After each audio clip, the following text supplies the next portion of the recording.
बानगडी होते खत वाढले, बिबियाणे वाढलेत पुन्हा. महागाई झाली पुन्हा हे असं मदतच केलं, काही महागाई वाढली. कापूस समजा गेला कमी भावात, आता भाव वाढाय. त्याच्यामुळे शेतकरी आपल्या आत्महत्या करायला काय एवढं आता झालं. त्याच्या मित्राने कॉल केला, हे गेलं तर बाहेर. चला चला, अधिकारी मॅडम आले. अधिकारी मॅडम चला चला. मॅडम, गावात खूप मोठं प्रकरण झालंय.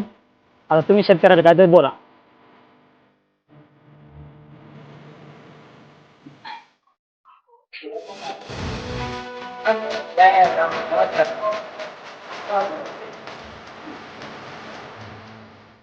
हे बघा शेतकऱ्यांनो, जे काही समस्या आहेत मॅडम आले ना, मॅडमला तुम्ही आता पद्धतशीर सांगा.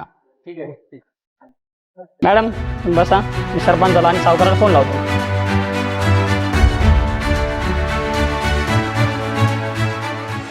हॅलो सावकार, कुठे आहेत तुम्ही? मॅडम आलेले आहे गावात.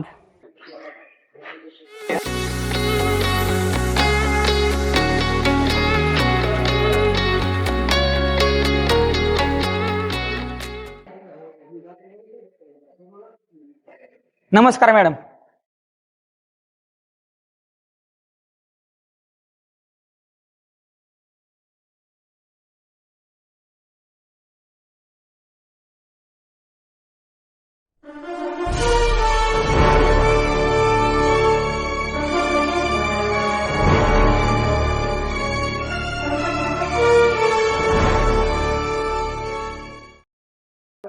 नमस्कार मॅडम.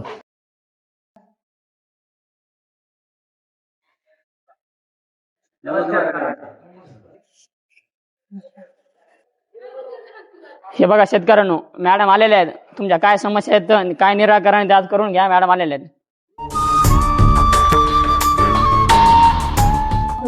कर्ज माफ होत नाही, आम्ही लई परिस्थिती पण काय करावं, फाशी घ्यायचा टाइम आणला. खताचे भाव वाढले,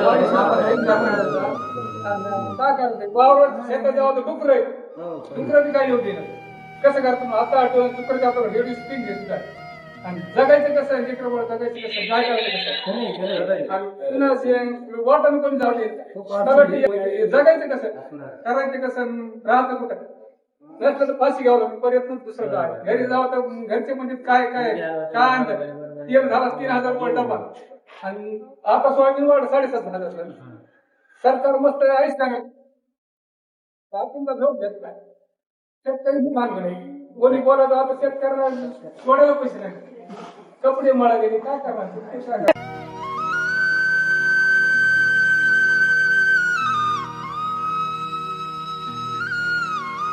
अहो तुमचं ते समज बरोबर आहे हो, कापसाला भाव नाही, तुमच्या समजा अडचणी बरोबर, पण मयाविषयी काय आंदोलन करावं तुम्ही, मॅडमला काय तक्रार द्यावं.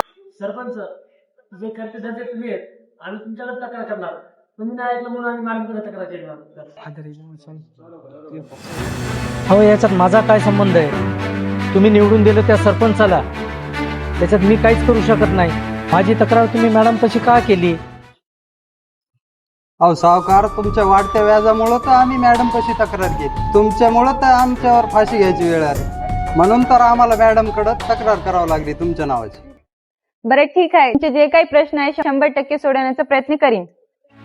अहो याच्यात तर चूक तुमची आहे, तुम्हीच तर या बैलाला निवडून दिले. पाण्याचा वाद ऐकायला, पाणी घेतो, गरम पाणी घेतो, हे करतो, आता पाणी प्यायला नाही. पाण्याचं तुम्ही वचन दिलं म्हणून तुम्हाला आम्ही निवडून दिलं. अहो तुम्ही तर मोठी चूक केली त्याला निवडून देऊन. मी तर 2 कोटी दिलते त्याला पाडण्यासाठी, त्याची मुरुंडीची जमीन मला भेटत होती.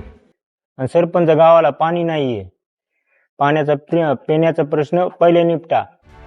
तेव्हा दिले ना पैसे घरामध्ये अंधारामध्ये. अहो सावकाराकडून 2 कोटी घेऊन दिले ना तुम्हाला, जात होती मै मोरवंडी. तुम्ही आता काय तुमच्या बारा लावू नका. मॅडम आता तुमचे प्रश्न सोडवले झालेत बघा. हे बघा, तुमचे सगळे प्रश्न सोडविले जातील. आपापसामध्ये भांडणं करू नका. शेतकऱ्यांनी एकमेकाला जर साथ दिली, सावकार बी काही करू शकत नाही, सरपंच पण काही करू शकत नाही. अहो तुम्ही पैसे घेऊन मतदान करतात म्हणून तर आज तुमच्यावर ही वेळ आली. तुम्ही पैसे घेऊ नका, मतदान करा, आपला हक्क गाजवा. तुम्ही पैसे नाही घेतले तर थेट तुम्ही सरपंचाला प्रश्न विचारू शकतात. राहिला प्रश्न सावकार, कमीत कमी व्याजदराने पैसे देतो, कर देत नसेल तर त्याचे पैसे त्याच्याकडे राहू द्या.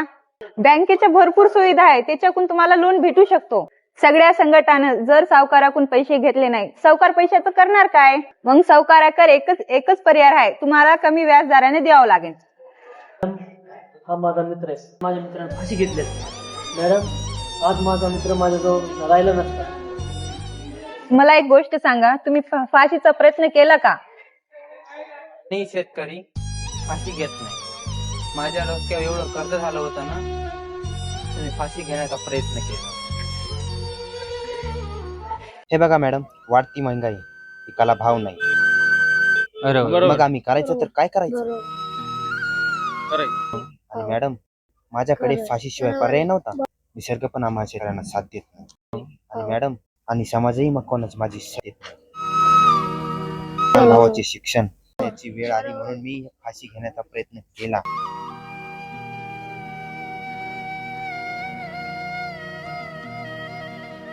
बघा, फाशी काय सर्व गोष्टीचा पर्याय नाही. तुमची कर्जमाफी होती का? मी एकदा प्रयत्न करून बघते. तुमचं समजा कर्ज माफ करण्याची कोशिश करून बघते. हे बघा शेतकऱ्यांनो, मॅडम आल्या, मॅडमनं तुम्हाला सर्व सांगितलं व्यवस्थित आणि तुमच्या सर्व समस्याचं निराकरण झालेलं आहे. आता राहिला प्रश्न सरपंच आणि सावकाराचा. तुम्ही सरपंचाकडून मतदान करताना पैसे घेऊ नका. राहिला प्रश्न सावकाराचा, मॅडम तुम्हाला सांगितलंय प्रमाणे तुम्ही संघटना तयार करा. तुम्ही एक संघटना तयार करा आणि कमी व्याजदराने पैसे घ्या. सावकार, आता आपलं कसं? सरपंच, आपलं कसं वाढत गायला?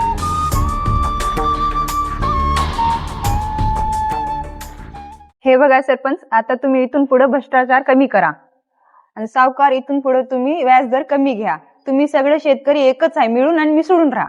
चला, आता मी निघते. तुमचे सगळे समस्या सॉल्व्ह झाले आहेत. हे पहा मॅडम, मी आतापर्यंत यांच्या साऱ्यांसोबत खूप वाईट वागलो, पण मी आतापासून यांच्यासोबत चांगलं वागायचा प्रयत्न करीन. सावकारानं मला पाडायचा प्रयत्न केला, पण यांच्यामुळे मी आज निवडून आलो आणि इथून पुढे मी यांचा विकास आणि गावाचा विकास करण्याचा 100% प्रयत्न करेन.